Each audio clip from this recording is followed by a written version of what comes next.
Assalamu alaikum wa rahmatullahi ta'ala wa barakatuh. Bismillahir rahmanir rahim. Alhamdulillahi wa kafa wa salatullahi wa salamuhu ala sayyidina al-Mustafa wa ala alihi wa sahbihi ulil wafa, amma ba'd.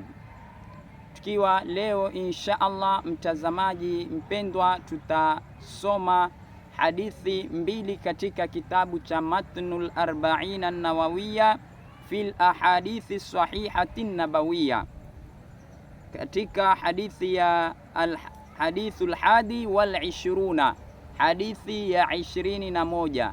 Alhadithul hadi wal ishruna, hadithi ya 21. An abi amrin waqila, na kumenenwa ama kumesemekana abi umrata, kuwa ni abi umrata Sufyan ibn Abdillahi radhiyallahu anhu, Sufyan mwana wa Abdillahi, radhi za Mwenyezi Mungu zimwele. Qala, amesema abi amrin ama abi umra, qultu, nimesema ama nilisema, ya Rasulallahi, ewe mjumbe wa Allah, ewe mtume wa Mwenyezi Mungu, qul li fil islami qawlan la as'alu anhu ahadan ghayrak.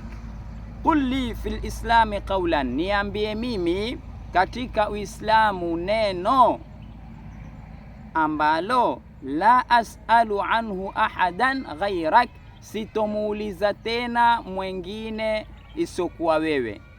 La as'alu anhu ahadan, sitomuuliza kuhusu hilo neno mwengine isipokuwa wewe.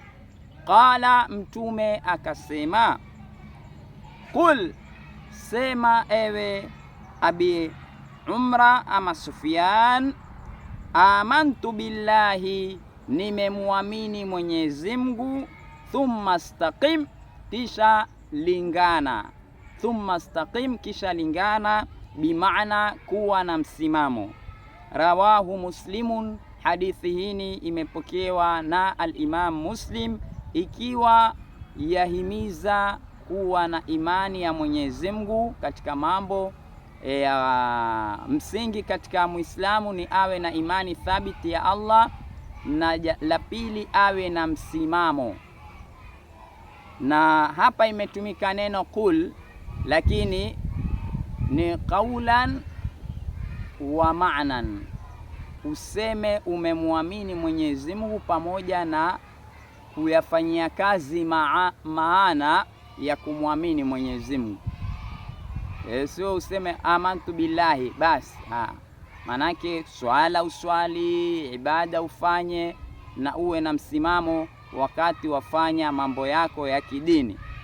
Falistiqama ruknun min arkani lwilaya, msimamo ndiyo nguzo kubwa ya kukufikisha kuwa wali.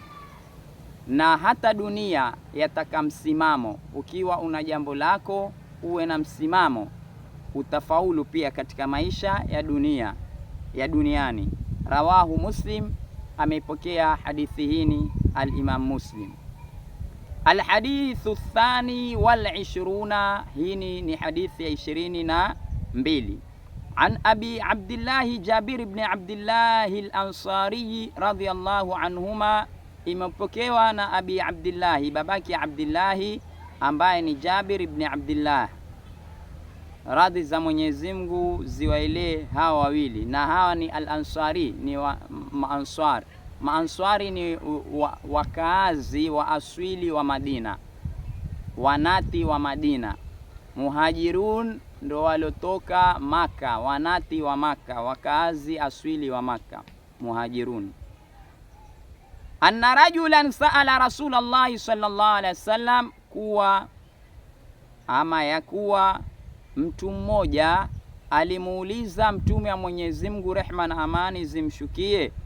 Faqala, akasema huyu mtu, araaita idha sallaitul maktubati, waonaje mtume pindi nikiswali swala za faradhi, waonaje? idha sallaitu almaktubati, pindi ninaposwali swala za faradhi, wasumtu ramadhana, na nikafunga mwezi wa Ramadhan, wa ahlaltu alhalala, na nikahalalisha halali, manake nikafanya kila ambacho ni cha halali na huku na itakidi kuwa hili ninalolifanya ni halali. Wa haramtu alharama, na nikaharamisha kila ambacho ni haramu, manake nikakiepuka. Walam azid ala dhalika shay'an, kisha sikuzidisha chochote baada ya kuyafanya haya.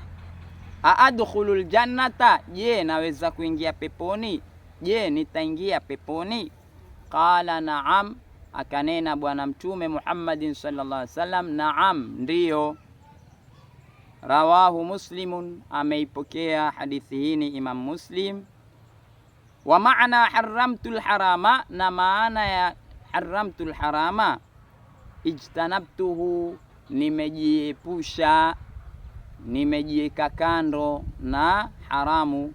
Wa maana ahlaltul halala, na maana ya ahlaltul halala, fa'altuhu, nimeifanya ile halali, mu'taqidan hillahu, ilhali ni mwenye kuitakidi uhalali wa hiyo halali.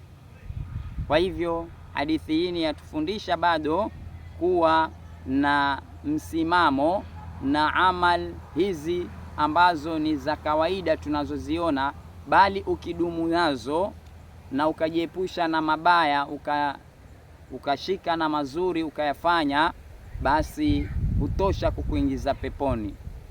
Ja'alana Allahu min alladhina yastami'una alqawla fayattabi'una ahsana. Tusisahau kulike, kushare na kusubscribe, na jaza yenu mutaipata kwa Allah subhanahu wa ta'ala. Wa as'ada Allahu awqatakum wa ila liqa.